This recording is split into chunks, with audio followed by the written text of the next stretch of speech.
right. I think it's because obviously we live in this kind of cancel culture. You all know who this is. Fifth place swimmer Riley Gaines, who has made a career for herself pandering to the right, enriching herself through transphobia, and sucking up to none other than Donald John Trump. Speaking of cancel culture. I was actually at ESPN when I heard about Sarah Huckabee Sanders, the then former press secretary, saying in a White House press briefing that what I said about the president was a fireable offense. So I was putting together, me and my co-host, we were putting together our nightly edition of SportsCenter, and friends of mine who are political reporters who were actually in the room at the time, they started texting me and saying, hey, the White House press secretary just called you out and just said you should be fired. And I was just really flabbergasted because, you just never expect something to rise to the level of it being considered to be something to be brought up in front of a White House press briefing. You would think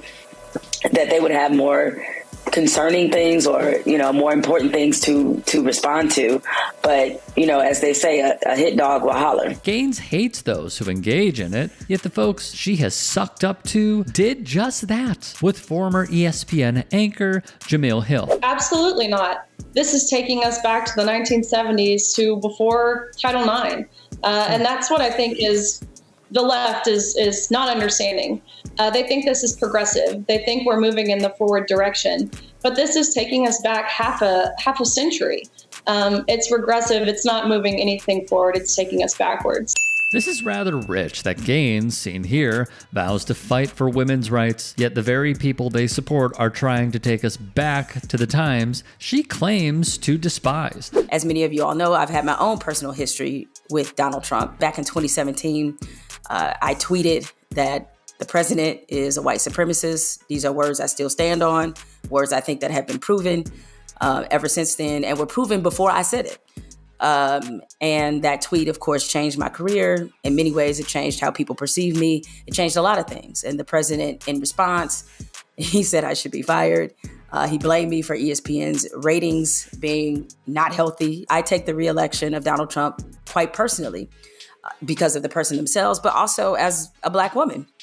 And that is because I think for a lot of Black women, we can relate to Kamala Harris just in the sense of some of us have been in that position before where we felt qualified, if not overqualified in many respects.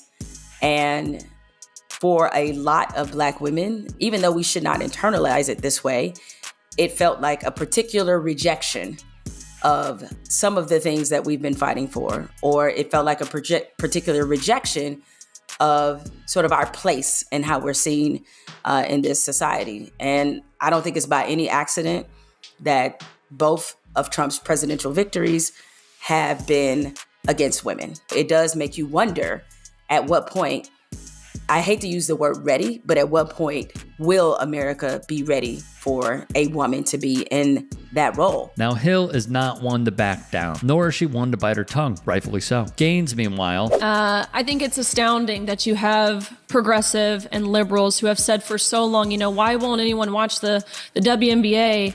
Okay, now Caitlin Clark emerges and people start watching the WNBA and they say, well, she's just pretty tall and white. That's what this is. It's astounding. Caitlin Clark has not gotten the coverage and the attention that she has rightfully gotten because she is white, tall, or pretty. It's because she's a phenom.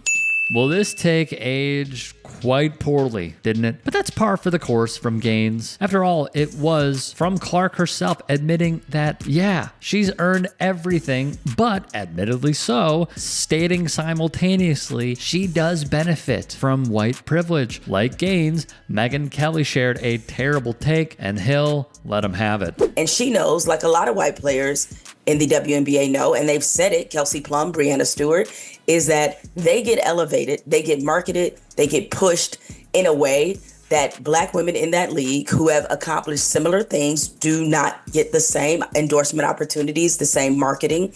The marketing riddle of the WNBA prior to this moment has been, how do you market a league that is 70% Black, where a third of the players identify as queer? How do you do that? And that it has been a lot of marketing mistakes the WNBA has made in trying to sort of minimize that part of their identity. Or, a lot of people have certainly for years speculated that they push certain players because they're trying to kind of galvanize and interest white America with players they believe that they will get behind. So this has been a long-standing conversation in the WNBA. And Caitlin Clark, in her sense of leadership, she just stated the obvious. And now she has some very predictable people angry at her because they never were fans of hers. They just like the idea of weaponizing her success against other Black women who they can't stand. Exactly. And count Gaines in that category as well. After Clark made her, "Yes, I benefit from white privilege" comments to Maria Taylor, Gaines would angrily tweet, "No one was asking for Caitlin Clark to position herself as a right-wing hero. All she needed to do was remain neutral. She's a phenom who inspires countless young girls to play and achieve. So I still have great admiration for her, but she missed the mark on this one." Hill would see it and reply, "You holler all the time about supporting and protecting women, and yet the moment that Caitlin Clark expresses appreciation and respect for the Black women in the WNBA, many of whom she grew up watching and idolizing, like Maya Moore, suddenly you, Riley Gaines, are acting like a disappointed parent. Chile, you could not tell on yourself any louder." True, to which Gaines dug her own grave. This you saying Caitlin Clark's race and sexuality make her problematic. Clark isn't the problem, she's the solution, yay. Being a long-standing professional race baiter must be so, in caps, exhausting. The race baiter thing is quite a tell on the right. Thus, Hill didn't pull any punches. Girl, you need to thank Leah Thomas every day of your life for helping you get famous. Otherwise, you would have been just a decent college swimmer that no one knew. You wrote the book on grifting, not me. I noticed you didn't post the original LA Times piece my comments appeared in that provided the entire context of my remarks. Instead, you posted an opinion piece that intentionally misrepresented what I said. In the same article, I called her a generational talent and the female Stephen Curry. If you struggle with reading and comprehension, just say that. I think Jemele Hill is stating the obvious here. And before we get into it, I have a new channel that's coming out. Please go subscribe to it and support me over there. It's called The Rick Strom Show. I'm going to be talking to a ton of people that I find have very interesting stories, so go sub.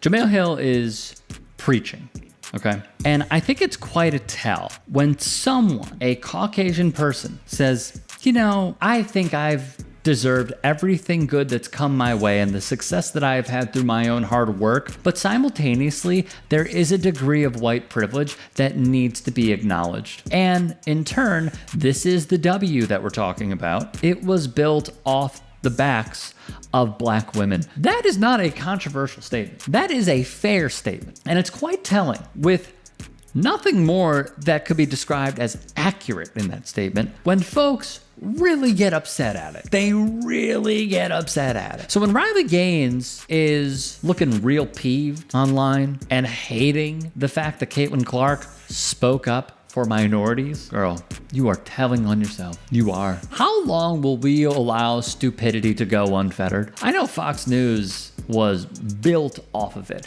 because they placated to the fears of deeply insecure people, bigoted people, and decided to say, you know what, there's a cash grab here. I get it. I understand it. But when do we just have this coming down to earth moment and understanding that these people are quite illogical? And with that comes a degree or lack thereof in understanding how the country was built, how we got to this point, who has been taken advantage of. Are we okay with that? Are we accepting of that? Well, to Riley Gaines, she wants to stay neutral. Neutral in the face of the oppressor is choosing the oppressor. I'm sure a lot of this flew over her head, but you get my point.